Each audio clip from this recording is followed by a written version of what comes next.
হরে কৃষ্ণা।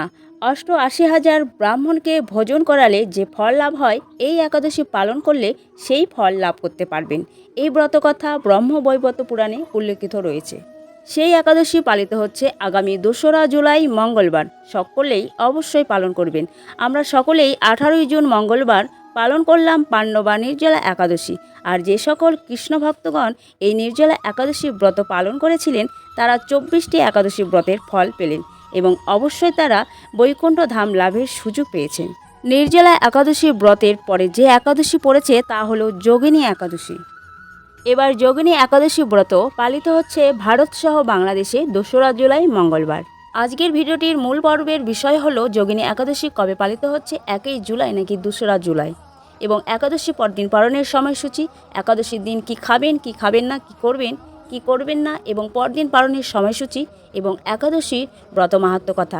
আসুন জেনে নেওয়া যাক আষাঢ় মাসের একাদশী কেন গুরুত্বপূর্ণ। হিন্দুর সনাতন ধর্মে একাদশী তিথিকে অত্যন্ত গুরুত্ব বলে মনে করা হয়। মাসে দুবার একাদশী উপবাস পালন করা হয়। প্রতি মাসে একাদশীর আলাদা গুরুত্ব ও অর্থ রয়েছে। আষাঢ় মাসে একাদশী কেন গুরুত্বপূর্ণ? পৌরাণিক কাহিনী অনুসারে যোগিনী একাদশী দিন ভগবান বিষ্ণুর আরাধনা ও উপবাস করলে ব্যক্তি বৈকুণ্ঠ লোক যাওয়ার সৌভাগ্য লাভ করেন। এই ব্রতের প্রভাবে মানুষ জীবন মৃত্যুর চক্র থেকে মুক্তি পায়। ভগবান শ্রীকৃষ্ণ নিজেই যুধিষ্ঠির মহারাজকে যোগিনী একাদশীর গুরুত্বের কথা বলেছেন। ভক্তি হচ্ছে ভগবানকে জানার ও ভাগবত প্রীতি সাধনের একমাত্র সহজ উপায়। শাস্ত্রে যে ৬৪ প্রকার ভক্তাঙ্গের কথা বলা হয়েছে, তার মধ্যে একাদশী ব্রত সর্বোত্তম। শ্রবণ কীর্তন স্মরণ আদি নবধা ভক্তির পর দশম ভক্তাঙ্গ রূপে একাদশীর স্থান। এই তিথিকে হরিবাসর বলা হয়। তাই ভক্তি লাভেচ্ছু সকলেরই একাদশী ব্রত পালনের পরম উপযোগিতার কথা বিভিন্ন পুরাণে বর্ণিত হয়েছে। একাদশী তিথি সকলের অভীষ্ট প্রদানকারী। এই ব্রত পালনে সমস্ত প্রকার পাপ বিনষ্ট, সর্বসৌভাগ্য ও শ্রীকৃষ্ণের প্রীতিবিধান হয়। নারী পুরুষ নির্বিশেষে ৮ থেকে ৮০ বছর পর্যন্ত যে কোনো ব্যক্তি এই ভক্তি সহকারে পবিত্র একাদশী ব্রত পালন করা কর্তব্য। সংকটজনক অবস্থা বা জন্মমৃত্যুর অসুচেও কখনো একাদশী পরিত্যাগ করতে নেই। একাদশীতে শ্রাদ্ধ উপস্থিত হলে সেই দিন না করে দ্বাদশীতে শ্রাদ্ধ করা উচিত। শুধু বৈষ্ণবরাই নয়, শিবের উপাসক, সূর্য চন্দ্র ইত্যাদি যে কোনো দেব যারা দেব উপবাসক রয়েছে, তাদের সকলেরই কর্তব্য একাদশী ব্রত পালন করা। এই দুর্লভ মানব জীবন লাভ করে এই ব্রত অনুষ্ঠান না করলে বহু দুঃখে কষ্টে ৮৪ লক্ষ যোনি ভ্রমণ করতে হয়। অহংকারবশত যদি কেউ একাদশী ব্রত ত্যাগ করে, তাহলে তাকে যম যন্ত্রণা ভোগ করতে হয়। যে ব্যক্তি এই একাদশী ব্রতকে তুচ্ছ জ্ঞান করে, জীবিত হয়েও সে মৃতের সমান। কেউ যদি বলে একাদশী পালনের দরকারটা কি, সে নিশ্চয়ই কুম্ভীপাক নরকের যাত্রী। যারা একাদশী পালনে নিষেধাজ্ঞা জারি করে, শনির কোপে তারা বিনষ্ট হয়। একাদশী উপেক্ষা করে তীর্থস্নান আদি অন্য ব্রত পালনকারীর অবস্থা গাছের গোড়া কেটে পাতায় জলদানের মতো। তাই একাদশী ব্রত বাদ দিয়ে যারা দেহ ধর্মে অধিক আগ্রহ দেখায়, ধর্মের নামে পাপ রাশিতে তাদের উদর পূর্ণ হয়। পুণ্যপ্রদায়িনী সর্বশ্রেষ্ঠ এই ব্রত শ্রীহরির অতি প্রিয়। একাদশী ব্রত পালনে যে ফল লাভ হয়, অশ্বমেধ, রাষ্ট্রীয় বা বাজপেয়ী যজ্ঞ দ্বারাও তা হয় না। একাদশী ব্রত কিভাবে পালন করতে হয়? একাদশী ব্রতে ভাগবত শ্রবণে এবং অনাহার থেকে হরিনাম হরিকথা রাত্রি জাগরণে একাদশী ব্রত পালন করা কর্তব্য। কেউ যদি একাদশী ব্রতে শুধু উপবাস করে, তাতে বহু ফল পাওয়া যায়। শুদ্ধ ভক্তেরা এই দিনে একাদশ ইন্দ্রিয়কে শ্রীকৃষ্ণের নামে সমর্পণ করেন। একাদশী ব্রতের দিন কি খাবেন কি খাবেন না? একাদশীর আগের দিন কিন্তু আমিষ আহার ত্যাগ করে নিরামিষ কৃষ্ণ প্রসাদ গ্রহণ করতে হবে। রাত 11টার মধ্যে প্রসাদ গ্রহণ করার পর দন্তমার্জন করে নিতে হবে। একাদশীতে শস্য মধ্যে সমস্ত পাপ অবস্থান করে, তাই সেই দিন চাল, ডাল, আটা, ময়দা, সুজি, সরিষা আদি জাতীয় খাদ্যদ্রব্য একাদশীর দিনে বর্জন করা উচিত। নির্জলা একাদশী সর্বোত্তম, কিন্তু নির্জলা উপবাসে যারা অসমর্থ ব্যক্তি, তারা জল, দুধ, ফলমূল, এমনকি আলু, পেঁপে, কলা, ঘি এবং বাদামের তেলে অথবা সূর্যমুখী তেলে রান্না করে অনুকল্প প্রসাদ রূপে গ্রহণ করতে পারেন। রবিশস্য, ধান, গম, ভুট্টা, ডাল ও সরিষা ও সয়াবিন তেল অবশ্যই বর্জনীয়। দশমী বিদ্যা একাদশীর দিন বাদ দিয়ে দ্বাদশী বিদ্যা একাদশী ব্রত পালন করতে হয়। একাদশীতে সূর্যোদয়ের পূর্বে বা সূর্যোদয়কালে 1 ঘন্টা 36 মিনিটের মধ্যে যদি দশমী স্পর্শ হয়, তাকে দশমী বিদ্যা বলে জেনে পরদিন একাদশী ব্রত পালন করা হয়। মহাদ্বাদশীর আগমন হলে একাদশী উপবাস ব্রতটি মহাদ্বাদশীতেই করতে হয়। একাদশী ব্রত করে পরদিন উপযুক্ত সময়ে শস্য জাতীয় প্রসাদ গ্রহণ করে পালন করতে হয়। শাস্ত্রবিধি না মেনে নিজের মন গড়া একাদশী ব্রত পালন করলে কোনো ফল লাভ হয় না। দৈববশত যদি কখনও একাদশী ব্রত ভঙ্গ হয়ে যায় তবে ক্ষমা ভিক্ষা করে পুনরায় ব্রত পালন করতে হয়। কিছু ব্যক্তি প্রচার করে সধবা ব্যক্তিদেরকে একাদশী ব্রত করতে নেই, এমনটা কিন্তু শাস্ত্রে নেই। গঙ্গা স্নানে যেমন সবার অধিকার আছে, তেমনি একাদশী ব্রতের অধিকারও সকলেরই। শাস্ত্রে বিধবা সধবা সকলেরই জন্য একাদশী ব্রত পালনের নির্দেশ দেওয়া হয়েছে। যে সধবা ব্যক্তি একাদশী পছন্দ করেন না, শাস্ত্রে তাদের বিষ্ণু দ্রোহী বলা হয়েছে। শ্রী চৈতন্য মহাপ্রভু তার লীলাবিলাসের প্রথম থেকেই একাদশী ব্রত পালনের প্রথা প্রবর্তন করেছিলেন। শিলজীব গোস্বামী তার ভক্তি সন্দর্ভে স্কন্দপুরাণ থেকে উন্মোদ্ধ দিয়ে বলেছেন যে যে মানুষ একাদশীর দিন শস্য দানা গ্রহণ করে সে তার পিতামাতা, ভাই ও গুরু হত্যাকারী। সে যদি বৈকুণ্ঠ লোক উন্নতি হয় তবুও তার পতন হয়। আমরা জেনে নিলাম একাদশীর দিন কেউই আমরা শস্যদানা গ্রহণ করব না, এমনকি একাদশীর আগের দিনও আমরা কৃষ্ণ প্রসাদ গ্রহণ করেই তবেই আমরা একাদশী ব্রত পালন করব, যারা আমিষভোজী রয়েছেন তাদের জন্য। একাদশীতে উপবাস অত্যন্ত গুরুত্বপূর্ণ, তবে কেবল অনাহারে উপবাস করাটাই মুখ্য উদ্দেশ্য নয়। মুখ্য উদ্দেশ্য হচ্ছে গোবিন্দ বা কৃষ্ণের প্রতি অধিক শ্রদ্ধা ও প্রেম পরায়ণ হওয়া। একাদশীর দিন উপবাস করার মুখ্য উদ্দেশ্য হচ্ছে ভগবানের মহিমা কীর্তন এবং অন্যভাবে ভগবানের সেবা করে সময়ের সদ্ব্যবহার করা।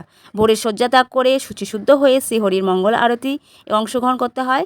শ্রীহরির পাদপদ্মে প্রার্থনা করতে হয়, হে শ্রীকৃষ্ণ, আজ যেন এই মঙ্গলময়ী পবিত্র একাদশী সুন্দরভাবে পালন করতে পারি, আপনি আমাকে কৃপা করুন, এই বলে ভগবানের চরণে তুলসীপত্র নিবেদন করবেন এবং সংকল্প করবেন।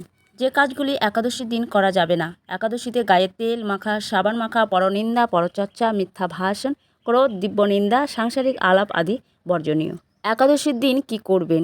এই দিন গঙ্গা আদি তীর্থে স্নান করতে হয়। খুবই উত্তম, যদি তা সম্ভব না হয় বাড়িতেই গঙ্গা জল দিয়ে স্নান সেরে নেবেন। একাদশীর দিন যেগুলো বেশি বেশি করা উচিত তা হলো মন্দির মার্জন, শ্রীহরি পূজা অর্চনা, শ্রুতি, গীতা ভাগবত পাঠ, আলোচনার বেশি করে সময় অতিবাহিত করতে হয়। এই তিথিতে শ্রী ভগবানের লীলা স্মরণ এবং তার দিব্য নাম শ্রবণ করাই হচ্ছে সর্বোত্তম। এই দিন ভক্তদের বেশি বেশি করে জপ করা উচিত। একাদশীতে 25 মালা, যথেষ্ট সময় পেলে আরও বেশি জপ করার নির্দেশ দিয়েছেন শিল প্রভুপাদ। আমরা জেনে নিলাম একাদশীতে কি করা উচিত, কি করা উচিত নয় এবং কি খাবেন কি খাবেন না, সবটাই আমরা এই ভিডিওতে জানলাম। এবার আমরা জানবো একাদশী ব্রত মাহাত্ম্য কথা। যারা যথাবিধি একাদশী ব্রতে উপবাসে অসমর্থ অথবা ব্রত দিনে সাধুর সঙ্গে হরিকথা শ্রবণে অসমর্থ, তারা এই একাদশী মাহাত্ম্য পাঠ বা শ্রবণ করলে অসীম সৌভাগ্যের অধিকারী হন। শ্রবণ করুন যোগিনী একাদশী ব্রত মাহাত্ম্য কথা। ব্রহ্মবৈবর্ত পুরাণে আষাঢ় মাসের কৃষ্ণপক্ষের একাদশী ব্রত মাহাত্ম্য যুধিষ্ঠির শ্রীকৃষ্ণ সংবাদ রূপে বর্ণিত আছে। যুধিষ্ঠির বললেন, হে বাসুদেব, আষাঢ় মাসের কৃষ্ণপক্ষিয়া একাদশী মাহাত্ম্য কৃপাপূর্বক আমাকে বলুন। শ্রীকৃষ্ণ বললেন, হে মহারাজ, সকল পাপ বিনাশিনী ও মুক্তিপদ এই উত্তম ব্রতের কথা বলছি, আপনি শ্রবণ করুন। আষাঢ় মাসের কৃষ্ণপক্ষিয়া একাদশী যোগিনী নামে খ্যাত, মহাপাপ নাশকারী এই তিথি ভবসাগরে পতিত মানুষের উদ্ধার লাভের একমাত্র নৌকা স্বরূপ। ব্রত পালনকারীদের পক্ষে এটি সর্বশ্রেষ্ঠ ব্রত বলে প্রসিদ্ধ। এই প্রসঙ্গে আপনাকে একটি পবিত্র পৌরাণিক কাহিনী বলছি। অলকানগরে শিবভক্ত পরায়ণ কুবের নামে এক রাজা ছিল। তিনি প্রত্যহ শিব পূজা করতেন। তার হেমমালী নামে একজন মালী ছিল। প্রতিদিন শিব পূজার জন্য মানস সরোবর থেকে সে ফুল তুলে যক্ষরাজ কুবেরদেরকে দিত। বিশালাক্ষী নামে হেমামালীর এক পরমা রূপবতী পত্নী ছিল। সে তার সুন্দরী পত্নীর প্রতি অত্যন্ত আসক্ত ছিল। একদিন সে তার স্ত্রীর প্রতি কামাসক্ত হয়ে পড়ল। রাজভবনে যাওয়ার কথাও ভুলে গেল। বেলা 2 প্রহর অতীত হলো। অর্চনের সময় চলে যাচ্ছে দেখে রাজা ক্রুদ্ধ হলেন। মালীর বিলম্বের কারণ অনুসন্ধানে এক দূত প্রেরণ করলেন। দূত এসে রাজাকে বলল সে গৃহে স্ত্রীর সাথে আনন্দে মত্ত। দ্রুতের কথা শুনে কুবের অত্যন্ত রেগে তখনই মালীকে তার সামনে হাজির করতে আদেশ দিল। এদিকে মালী কুবেরের পূজার সময় অতিবাহিত হয়েছে বুঝতে পেরে অত্যন্ত ভয় পেল। তাই স্নান না করেই সে রাজার কাছে উপস্থিত হলো। তাকে দেখা মাত্র রাজা ক্রোধবশে চোখ রাঙিয়ে বললেন, রে পাপিষ্ঠ দুরাচার, তুই দেব পূজার পুষ্প আনতে অবজ্ঞা করেছিস, তাই আমি তোকে অভিশাপ দিচ্ছি, তুই শ্বেত কুষ্ঠগ্রস্ত হয়ে যা এবং তোর প্রিয়তমা ভার্যার সাথে তোর চিরবিয়োগ সংঘটিত হোক। রে নীচ, তুই এখন এই স্থান থেকে রুষ্ট হয়ে অধোগতি লাভ কর। কুবেরের এই অভিশাপে হেমমালী পত্নীর সাথে স্বর্গভ্রষ্ট হয়ে দীর্ঘকাল যাবৎ কুষ্ঠ রোগ ভোগ করতে লাগলো। রোগের যন্ত্রণায় দিন অথবা রাতে কখনোই সে সুখ পেত না। এভাবে শীত গ্রীষ্ম প্রচণ্ড বেদনায় বহু কষ্টে সে জীবনযাপন করতে লাগলো। কিন্তু দীর্ঘদিন মহাদেবের অর্জনের ফুল সংগ্রহের সুকৃতি ফলে সে শাপগ্রস্ত হয়েও বৈষ্ণবশ্রেষ্ঠ শিবের বিস্মরণ কখনোই হয়নি। একদিন হেমমালী ভ্রমণ করতে করতে হিমালয়ের শ্রীমা কণ্ডেয় ঋষির আশ্রমে উপস্থিত হলো। কুষ্ঠরোগে পীড়িত সপত্নী হেমমালীকে দর্শন করে শ্রী মার্কণ্ডেয় তাকে জিজ্ঞাসা করলেন, তুমি কার অভিশাপে এরকম নিন্দনীয় কুষ্ঠরোগগ্রস্ত হয়েছ? সে উত্তর দিল, হে মুনিবর, রাজা ধনকুবেরের আমি ভূত ছিলাম। আমার নাম হেমমালী। আমি প্রত্যহ মানস সরোবর থেকে ফুল তুলে শিব পূজার জন্য রাজাকে দিতাম। কিন্তু দুর্ভাগ্যক্রমে একদিন স্ত্রীর মনোরঞ্জন হেতু কামাসক্ত হয়, সে ফুল দিতে বিলম্ব হয়। রাজার অভিশাপে এরকম দুর্দশাগ্রস্ত হয়েছি। পরোক্ষপরই সাধুগণের স্বাভাবিক কর্ম। হে ঋষিশ্রেষ্ঠ, আমি অত্যন্ত অপরাধী। কৃপা করে আমার প্রতি প্রসন্ন হন। তখন দ্রয়াদ্র চিত্ত মার্কণ্ডেয় মুনি বললেন, হে মালী, তোমার মঙ্গলের জন্য শুভ ফল প্রদানকারী এক ব্রতের উপদেশ করছি। তুমি আষাঢ় মাসের কৃষ্ণপক্ষের যোগিনী নামক একাদশী ব্রত পালন করো। এই ব্রতের পুণ্য প্রভাবে তুমি অবশ্যই কুষ্ঠ ব্যাধি থেকে মুক্ত হবে। শ্রীকৃষ্ণ বললেন। ঋষির উপদেশ শ্রবণ করে হেমমালী তাকে প্রণাম জানালো। পরে অত্যন্ত আনন্দে ঋষির আদেশ মতো নিষ্ঠার সঙ্গে যোগিনী একাদশী ব্রত পালন করল। এইভাবে হেমমালী সমস্ত রোগ থেকে মুক্ত হলো ও পত্নীসহ সুখে জীবনযাপন করতে লাগলো।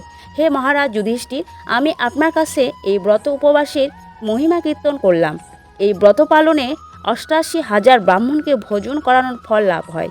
যে ব্যক্তি এই মহাপাপ বিনাশকারী এই পুণ্য ফল প্রদায়িনী যোগিনী একাদশীর কথা পাঠ এবং শ্রবণ করে, সে অচিরাই সর্বপাপ থেকে মুক্ত হয়। হরি বল।